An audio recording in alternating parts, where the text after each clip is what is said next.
નમસ્કાર દર્શક મિત્રો, હેલો કારકિર્દી ફોન ઇન લાઈવમાં આપ સૌનું હાર્દિક સ્વાગત છે.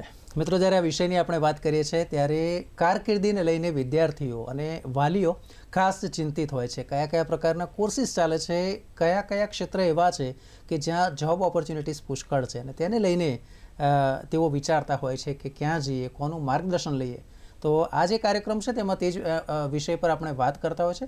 મિત્રો, આજે આપણે જાણવું છે કે જે એક સમય હતો કે જ્યારે આપણે કહેવાય કે વીજળીની પણ જ્યારે શોધ નહોતી થઈ અને એક આદિમાનવ પ્રકારનું જીવન આપણે જીવતા હતા.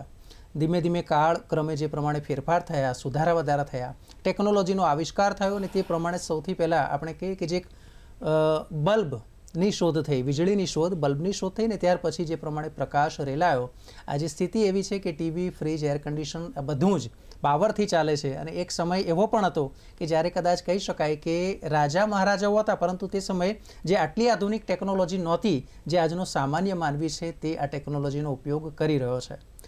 પાવર ઇલેક્ટ્રોનિક્સ એ શું છે, તેનું મહત્ત્વ શું છે, આજના સમયમાં તેને લઈને રોજગારીના કેવા સ્કોપ રહ્યા છે, આ વિષય પર આજે આપણે ચર્ચા કરવી છે. તો આપણો વિષય છે પાવર ઇલેક્ટ્રોનિક્સ, અભ્યાસક્રમ અને કારકિર્દી. મિત્રો, આપણો જે કાર્યક્રમ છે તે ફોન ઇન લાઈવ છે, મતલબ કે આપને જ્યારે આ વિષય પર કોઈ પ્રશ્ન ઉદ્ભવે છે તો ચોક્કસથી અત્યારે આપ કોલ કરી શકો છો. ટીવી સ્ક્રીન ઉપર નંબર ડિસ્પ્લે થાય છે, તે નંબર ઉપર આપ કોલ કરી શકો છો અને અમારા વિષય નિષ્ણાત પાસેથી આ વિષય પર આપ માર્ગદર્શન પ્રાપ્ત કરી શકો છો. મિત્રો, આપને થશે કે આજના મહેમાન કોણ છે, તો ડીડી ગિરનારના સ્ટુડિયોમાં આપણી સાથે આમંત્રિત મહેમાન છે પ્રોફેસર ડૉક્ટર A.M. હક સાહેબ, કે જેઓ સહાયક પ્રાધ્યાપક છે પાવર ઇલેક્ટ્રોનિક્સ વિભાગ, વિશ્વકર્મા સરકારી એન્જિનિયરિંગ કોલેજ, અમદાવાદથી. તો હક સાહેબ, આપનું ખૂબ ખૂબ સ્વાગત છે આ કાર્યક્રમમાં. નમસ્કાર. નમસ્કાર સાહેબ, જ્યારે આપણે આ વિષય પર વાત કરવી છે, પાવર ઇલેક્ટ્રોનિક્સની વાત કરવી છે, તો સૌથી પહેલાં તો આપણે દર્શકોને એ માહિતી આપવી છે કે સમાજના ઉત્કર્ષ માટે પણ ક્યાંક સીધો જ ફાળો પાવર ઇલેક્ટ્રોનિક્સ આપી રહ્યું છે. શું કહેશો? શ્યોર. જૂની ઘણી માન્યતાઓને વિશે વાત ન કરતા સીધે થોમસ એડિસનની ઇલેક્ટ્રિક જનરેટરની શોધને જો વીજળીની બર્થ યર ગણીએ તો 1857 પહેલાં વીજળી હતી જ નહીં. ત્યારે પણ જનજીવન સામાન્ય ચાલતું જ હતું.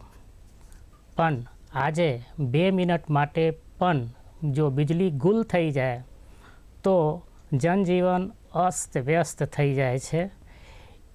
તે એક હદ સુધી આ સમાજ અને અર્થવ્યવસ્થા વીજળીના કેટલા ગુલામ થયા છે કે અધીન થયા છે એ જણાય છે.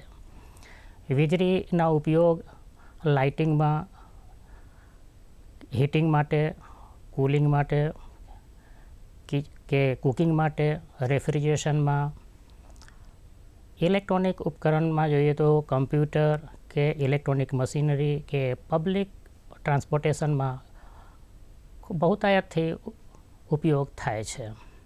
ખાસ કરીને પાવર ઇલેક્ટ્રોનિક્સ વિશે વાત કરીએ તો ઇલેક્ટ્રિક લોકોમોટિવ ટ્રેન, જે આપણે ઇલેક્ટ્રિક રેલવે કહીએ છીએ, એ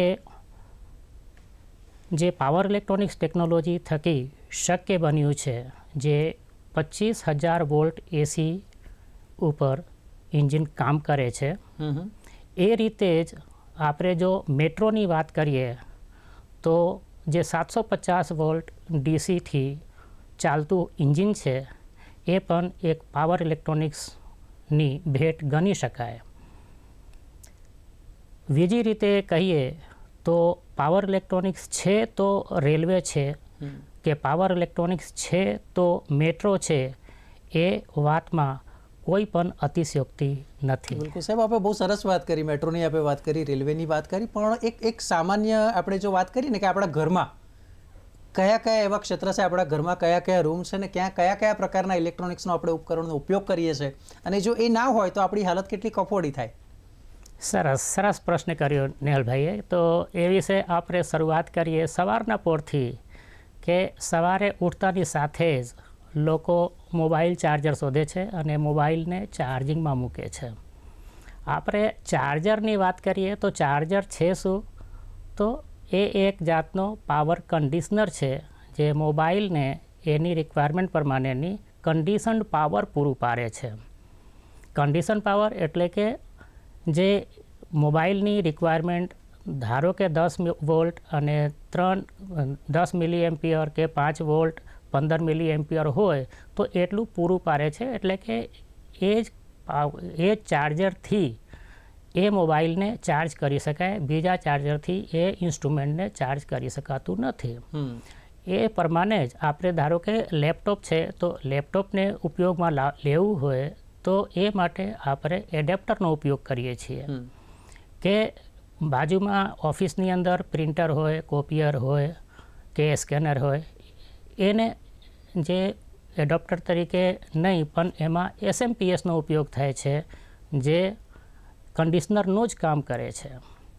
એ રીતે ઘરમાં આપણે ટીવી છે, ફ્રીજ છે, એના માટે જે કન્ડિશનર છે એનું નામ સ્ટેબલાઇઝર છે. તો અહીં નામ જુદા જુદા છે. કોકને ચાર્જર કહીએ, કોકને એડેપ્ટર કહીએ, કોકને સ્ટેબલાઇઝર કહીએ, કોકને SMPS કહીએ, પણ એ બધી ઇક્વિપમેન્ટ્સના ફંક્શન એક જ છે કે કન્ડિશન પાવર પૂરું પાડે છે જે સાધનને, ઉપકરણને ચાલુ રાખે.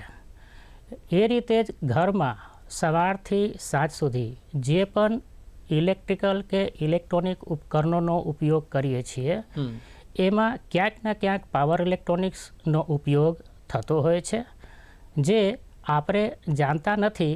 જાણ્યા અજાણ્યા સવારથી સાંજ સુધી પાવર ઇલેક્ટ્રોનિક્સનો ઉપકરણનો ઉપયોગ કર્યા છતાં આપણે કહીએ છીએ કે પાવર ઇલેક્ટ્રોનિક્સ શું છે એ ખબર નથી.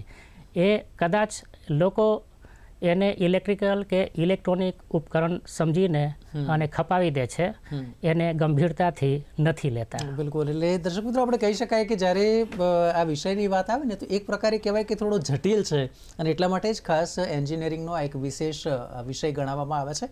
આગળ આપણે એ પણ જાણવું છે કે આ કોલેજ ખાતે કેટલી સીટો છે, એની એડમિશનની પ્રક્રિયા શું છે, આ બધી જ વિગતો આપણે હક સાહેબ પાસેથી પ્રાપ્ત કરીશું. પણ હાલ સમય છે એક નાનકડા બ્રેકનો.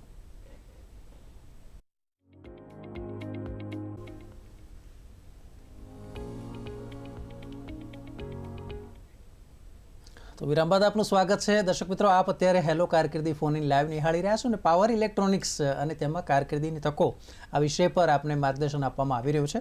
સાહેબ, બ્રેક પહેલાં જે આપણે એક સમજૂતી પૂરી પાડી કે પાવર ઇલેક્ટ્રોનિક્સ એ શું છે અને એનું મહત્વ દૈનિક ધોરણે શું છે, દર્શકોને એ જણાવી દઈએ કે વિશ્વકર્મા એન્જિનિયરિંગ કોલેજ ખાતે કયા કયા એન્જિનિયરિંગની બ્રાન્ચીસ આવેલી છે અને પાવર ઇલેક્ટ્રોનિક્સની જો વાત કરવામાં આવે તો આ ધોરણ 12 પછીનો કોર્સ હોય કે ગ્રેજ્યુએશન પછીનો હોય? સરસ. સો આશરે 41 કોર્સીસ જે આખા ગુજરાતમાં ચાલે છે એમાંથી વિશ્વકર્મા ગવર્મેન્ટ એન્જિનિયરિંગ કોલેજમાં ગ્રેજ્યુએટ લેવલે 12 કોર્સીસ ચાલે છે, જ્યારે માસ્ટર્સ લેવલે 5 કોર્સીસ ચાલે છે. સો ગ્રેજ્યુએટ લેવલે ગણાવીએ તો civil, mechanical, electrical, computer, IT, IC, ICT, DS, E&I, EC અને પાવર ઇલેક્ટ્રોનિક્સ કોર્સ ચાલે છે. જ્યારે પોસ્ટ ગ્રેજ્યુએટ લેવલે કેમિકલ, સિવિલ, IT, EC અને પાવર ઇલેક્ટ્રોનિક્સ ટોટલ 5 કોર્સીસ ચાલે છે. એડમિશન માટે આપણે વાત કરીએ તો ડિપ્લોમા પાવર ઇલેક્ટ્રોનિક્સમાં જે સુરત ખાતે છે એના માટે eligibility SSC with science subject છે, જ્યારે ડિગ્રી માટે 12th પાસ અને એમાં ફર્સ્ટ યર એડમિશન માટે જે છે એ 12th પાસ હોય છે. જ્યારે D2D સેમ 3માં એડમિશન થાય છે ત્યારે એ સર્કિટરી બ્રાન્ચના કોઈપણ ડિપ્લોમા સર્ટિફિકેટ સાથેની એલિજિબિલિટી છે. અચ્છા સાહેબ, કુલ મળીને આપણે એ જાણવું છે કે પાવર ઇલેક્ટ્રોનિક્સ પર્ટિક્યુલર બ્રાન્ચની જો વાત કરીએ છીએ તો એના માટે કેટલી સીટ, જેમ કે વિશ્વકર્મા સરકારી કોલેજમાં કેટલી ફાળવવામાં આવી છે, આપણે સુરતની જે વાત કરી ત્યાં કેટલી ફાળવવામાં આવી છે? જી, પોલિટેકનિક કોલેજ જે સુરતમાં ચાલે છે એમાં 60 સીટ ત્યાં છે, જોગવાઈ છે. અને જ્યારે ગ્રેજ્યુએશન માટે, ડિગ્રી માટે અહીંયા 60 સીટ જે છે પાવર ઇલેક્ટ્રોનિક્સની એ વિશ્વકર્મા ગવર્મેન્ટ એન્જિનિયરિંગ કોલેજમાં છે અને 30 સીટ એલી કોલેજ મોરબી ખાતે પણ છે. અને માસ્ટર્સ માટે જે છે ને 18 ઇન્ટેક છે, 18 સીટથી માસ્ટર્સ એન્જિનિયરિંગ થાય છે. ઓકે. અચ્છા, જે NEP 2020ની વાત કરીએ તો એ પછી આમાં પણ એ આપણને જે ન્યૂ એજ્યુકેશન પોલિસી છે એને લઈને અહીંયા આપણા સબ્જેક્ટમાં કોઈ ચેન્જીસ આવે છે કે કેમ, અને કેટલા, જે 12મા પછીની વાત કરીએ તો હાલ એ 3 વર્ષ કે 4 વર્ષ? 12મા પછી જે ગ્રેજ્યુએશન થાય છે એ 4 વર્ષ માટે જ થાય છે. એ ટોટલ 8 સેમિસ્ટરમાં એ ગ્રેજ્યુએશન અપાય છે. અને ડિપ્લોમામાં જે 6 સેમિસ્ટરના કોર્સ હોય છે એ 6 સેમિસ્ટર એ 3 વર્ષમાં પૂરું થાય છે. અને જે માસ્ટર્સ પાવર ઇલેક્ટ્રોનિક્સ છે એ 4 સેમિસ્ટર, એટલે કુલ 2 વર્ષમાં એ કોર્સ ચાલે. ઓકે, કુલ મળીને જ્યારે આપણે વાત કરીએ કે આજે સેમિસ્ટરની વહેંચણી કરવામાં આવી હશે તો પાવર ઇલેક્ટ્રોનિક્સની અંદર પણ જુદા જુદા સેગમેન્ટ આપ્યા હશે. આ સબ્જેક્ટ છે, પહેલા સેમિસ્ટરમાં આ સબ્જેક્ટ છે. બિલકુલ. તો એ શરૂઆત કઈ રીતે થાય છે ને ગ્રેજ્યુઅલી કઈ રીતે એમાં એ વધતું જાય છે, અને જ્યારે ફાઇનલ છેલ્લું વર્ષ આવે ત્યારે વિશેષ રૂપે એમણે શું તૈયારી કરવાની હોય છે? સરસ, બહુ સરસ સવાલ છે આ. તો ફર્સ્ટ યરની વાત કરીએ તો સેમિસ્ટર 1 અને 2 જે મોટાભાગે દરેક બ્રાન્ચ માટે, દરેક કોર્સિસ માટે એ કોમન હોય છે, જેમાં એ ફિઝિક્સ, કેમેસ્ટ્રી, મેથ્સ, ઇંગ્લિશ કે basic electrical engineering, basic mechanical engineering કે ગ્રાફિક્સ એન્જિનિયરિંગ જેવા કોમન સબ્જેક્ટ જે દરેક બ્રાન્ચીસમાં લાગુ પડે છે. સેમિસ્ટર 3 ઓનવર્ડ્સ જે ડિસિપ્લિનરી સબ્જેક્ટ્સ છે એ અમલમાં આવે છે, જેમાં પાવર ઇલેક્ટ્રોનિક્સ ગ્રેજ્યુએશનમાં ખાસ કરીને fundamental of power electronics system and application, power electronics and drives, advance power electronics, આ મેન સબ્જેક્ટ સાથે સાથે જે ઉપયોગી કે સપોર્ટિંગ સબ્જેક્ટ્સ છે, જેમ કે ઇલેક્ટ્રિક મશીન્સ કે electrical and electronic measurement, analog and digital circuits, computer languages, પછી એમ્બેડેડ સિસ્ટમ્સ, VLSI જેવા ઘણા એવા વિષયો છે જે સાથે સાથે બનાવવામાં આવે છે. ઈ વેહિકલનો પણ અત્યારે સમાવેશ થયું છે. ઈ વેહિકલ છે, સોલાર એનર્જી છે. એની સાથે જે નોન પ્રેક્ટિકલ સબ્જેક્ટ્સ છે, જે IPDC, management, economics and management, એવા વિષયો પણ જોડે જોડે ભણાવવામાં આવે છે. પ્લસ સેમિસ્ટર 7થમાં 2 વીકની ઇન્ટર્નશીપ હોય છે જે ઇન્ડસ્ટ્રીમાં લેવામાં આવે છે, જે સિલેબસના ભાગ તરીકે છે. અને સેમિસ્ટર 8થમાં એ ફૂલ ટર્મ 12 વીકની ઇન્ડસ્ટ્રીયલ ટ્રેનિંગ લેવામાં આવે છે, જેને ઇન્ટર્નશીપ કહીએ છીએ, અને એના ઉપર ઇવેલ્યુએશન થતા હોય છે. ઓકે, એટલે આ રીતે કહેવાય કે ગ્રેજ્યુઅલી કોર્સ આગળ વધે છે ને જ્યારે 4 વર્ષ પૂર્ણ થાય ત્યારે એક રેડી પ્રોડક્ટ કહીએ એવી રીતે એ વ્યક્તિનું ડેવલપમેન્ટ થાય છે. બિલકુલ. પ્લસ એક વિષય છે જે ડિઝાઇન એન્જિનિયરિંગ જેને કહીએ, જે GTU ઇમ્પ્લિમેન્ટ કર્યું છે 2013-14ના વર્ષથી. અને એ વિષય એટલો સરસ છે કે એમાં મોટાભાગના જે છે એ નવી ટેકનોલોજીની જે ગેપ છે એ પૂરું પાડે છે, એટલે કે ગેપ થવા નથી દેતા. એ વિષય એટલો સરસ છે કે દર સેમિસ્ટરમાં સેમિસ્ટર 1થી લઈને અને ફાઇનલ યર સુધી સેમિસ્ટર 8 સુધી એ અવનવા પ્રયોગો થતા હોય છે, અને એમાં જે વિદ્યાર્થીઓ છે એ નવી ટેકનોલોજીથી સંકળાયા હોય છે. સાહેબ, ખૂબ સરસ માહિતી આપો છો. દર્શકો, આપને પણ ખાસ કહેવાનું કે જ્યારે આ વિષય પર આપણે ચર્ચા કરીએ છીએ તો એન્જિનિયરિંગ ખૂબ જ એક બ્રોડ સબ્જેક્ટ છે, અને એ એન્જિનિયરિંગની અંદર એક સબ્જેક્ટ એવો છે કે પાવર ઇલેક્ટ્રોનિક્સ, કે જે આપણને કહેવાય કે દૈનિક ધોરણે પણ તેની જરૂર પડતી હોય છે ને. જ્યાં પણ તમે ટુરિઝમ સાથે સંકળાયેલા હો, ક્યાંક પ્રવાસ કરતા હો, તો આપણને તરત પ્રશ્ન થાય કે ટ્રેન કઈ રીતે ચાલતી હશે, વિમાન કઈ રીતે ઉડતું હશે. તો આ બધાનું જે ફંડામેન્ટલ છે, બેઝિક છે, એ ક્યાંક પાવર ઇલેક્ટ્રોનિક્સ સાથે સંબંધિત છે. અને જે વિદ્યાર્થીઓ 12મા પછી આ કોર્સ લે છે તો આગળ રોજગારીની પણ એટલી જ તકો વધેલી છે. તો આપને પણ આ મુદ્દે કોઈ પ્રશ્ન થતો હોય તો ટીવી સ્ક્રીન પર નંબર આપેલો છે, જેના પર આપ કોલ કરી શકો છો. સાહેબ, આપણે આગળ વધીએ. જ્યારે આપે બહુ સ્પષ્ટ રીતે વાત કરી કે થિયરી અને પ્રેક્ટિકલ બંને હોય છે, તો પ્રેક્ટિકલ માટેની આપણા ત્યાં શું સુવિધા હોય છે કે જેનાથી, કારણ કે વિદ્યાર્થીઓ છે એને પણ રોટેશનમાં આપણે તાલીમ આપતા હોઈશું, કારણ કે એને સમજવું પડશે એ વાયરિંગના છેડા કઈ રીતે કનેક્ટ થાય છે એ સમજવું પડશે. એની થોડી વાત કરશો? બિલકુલ. એ વિશે આપણે કહીએ કે પાવર ઇલેક્ટ્રોનિક્સ ડિપાર્ટમેન્ટની અંદર એ સર્કિટ લેબ છે, મેજરમેન્ટ લેબ છે, કોમ્પ્યુટરની લેબ છે, પાવર ઇલેક્ટ્રોનિક્સ લેબોરેટરી છે, ઇલેક્ટ્રિકલ મશીન લેબ છે, ડ્રાઇવ્સની લેબ છે. એ દરેક લેબમાં લગભગ આશરે 1 કરોડ ઉપરની ઇન્સ્ટ્રુમેન્ટ્સ અવેલેબલ છે, જેના થકી વિદ્યાર્થીઓને પ્રેક્ટિકલ કરાવવામાં આવે છે. અચ્છા. એ સિવાય જો આપણે ઇન્ડસ્ટ્રીયલ વિઝિટ જે દર 1 સેમિસ્ટરમાં ગોઠવવામાં આવે છે, જે 3, 5, 7 સેમિસ્ટરના વિદ્યાર્થીઓને વિઝિટ કરાવીએ છીએ ઇન્ડસ્ટ્રીમાં જુદા જુદા, જેનાથી જે લેટેસ્ટ ટેકનોલોજી છે એનાથી અવેર થાય છે. જ્યારે બેકી સેમિસ્ટરમાં એટલે કે સેમિસ્ટર 2, 4, 6માં આપણે સેમિનાર, વર્કશોપ, એક્સપર્ટ ટોક ઇન્ડસ્ટ્રીયાલિસ્ટને બોલાવીને, ઇન્ડસ્ટ્રીઝમાંથી એક્સપર્ટને બોલાવીને આપણે કરાવતા હોઈએ છીએ, જેથી ટેકનોલોજીની આપ લે થાય છે. બિલકુલ. દર્શક મિત્રો, આગળ પણ આપણી આ રસપ્રદ ચર્ચા જારી રહેશે. હાલ સમય છે એક નાનકડા વિરામનો.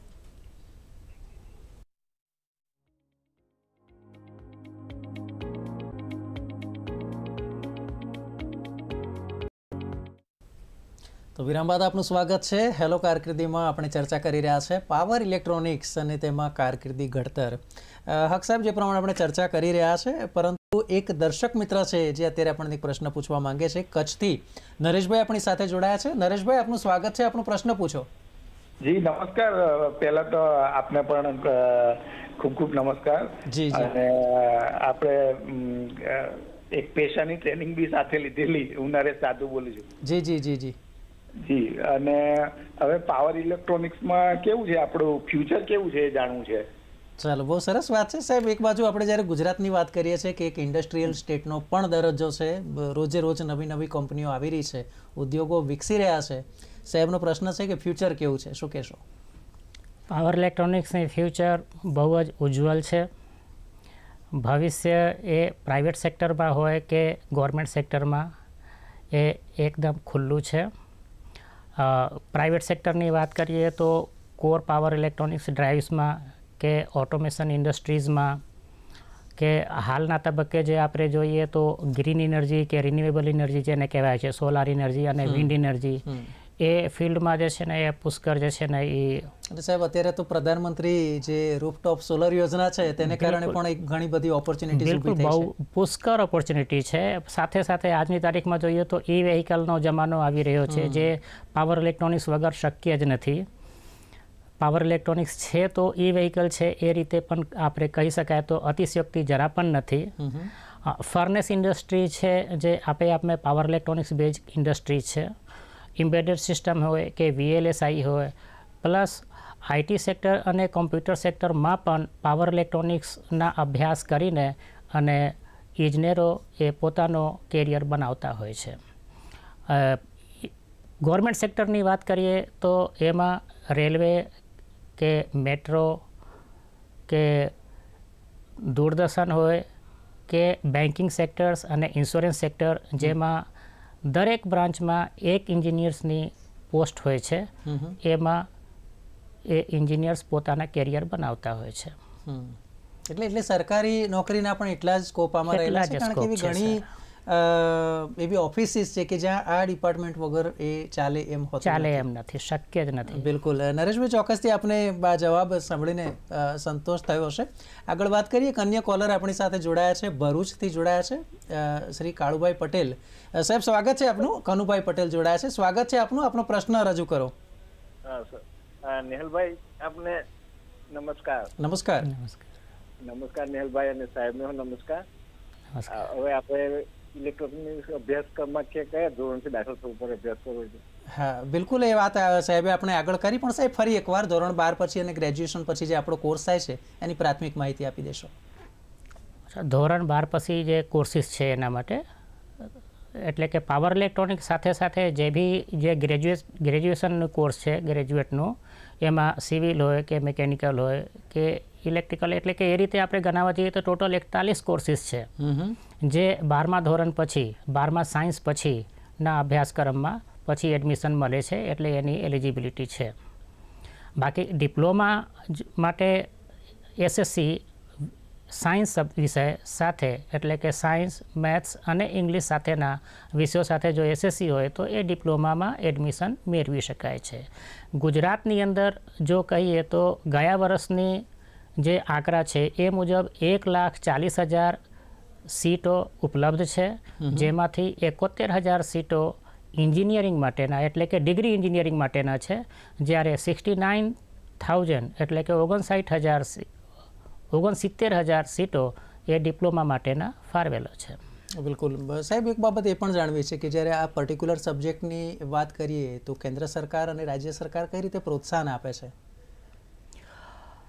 કેન્દ્ર સરકાર અને રાજ્ય સરકારની જો વાત કરીએ પ્રોત્સાહન માટે, તો એ જે આપણા ફીસની ધોરણ છે, ધારાધોરણ છે, એ આજની તારીખમાં જોઈએ તો દરેક સ્ટેટ કરતાં ગુજરાતનું કદાચ સૌથી નીચું સ્તર હશે ફી ધોરણનું. અચ્છા, સૌથી ઓછી ફી? સૌથી ઓછી ફી આજની તારીખમાં મારા જે સ્ટુડન્ટ્સ છે એની જે એજ્યુકેશન ફીસ છે એ દર સેમિસ્ટર ફક્ત અને ફક્ત 1500 રૂપિયા છે. અચ્છા, જે બાજુની જે ટોકન રકમ કહી શકાય. ટોકન રકમ કહી શકાય. બાકી ટોટલ ખર્ચો, ટોટલ બોજ જે છે ને એ સરકારના માથે જ છે.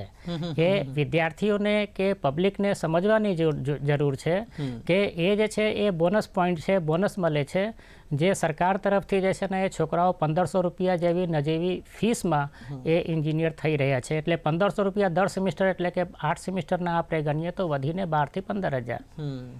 એકદમ ટોકન રકમ. જ્યારે બાજુની જે સ્ટેટમાં જોઈએ તો રાજસ્થાન જેવા સ્ટેટમાં ત્યાં જે છે ને એ સરકારી કોલેજોમાં ફીસ 25,000 કરી છે.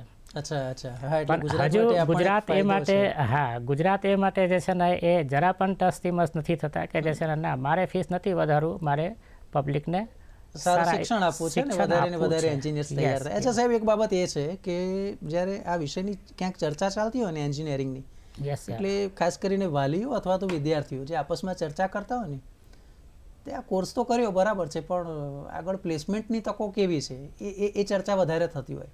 તમે શું માનો છો, રોજગારીની તકો કેવી છે? રોજગારીની તકો માટે કહીએ નેહલ સર, તો એમાં એવું છે કે એ મોટાભાગનો જે આશ્રય છે એ વિદ્યાર્થીની સેલ્ફ કોન્ફિડન્સ અને સેલ્ફ ટેકનિકલ નો હાવ ઉપર રહે છે. હું પાવર ઇલેક્ટ્રોનિક્સની ખાસ વાત કરું તો હું પોતે પ્લેસમેન્ટ ઓફિસર છું છેલ્લા 3 વર્ષથી પાવર ઇલેક્ટ્રોનિક્સ ડિપાર્ટમેન્ટ લેવલે, અને છેલ્લા 2 વર્ષથી મારું રેકોર્ડ 100% પ્લેસમેન્ટનું છે જ. અને આ વર્ષે પણ મારી એ ધારણા છે કે 100% placement at the end of semester, એટલે કે જે છે ને 30 એપ્રિલ સુધીમાં થઈ જશે. હા, એટલે પ્લેસમેન્ટનો ખાસ કોઈ પ્રશ્ન રહેતું નથી. એ જે કાબલિયત છે એ પોતાના કાબલિયત ઉપર ડિપેન્ડ હોય છે.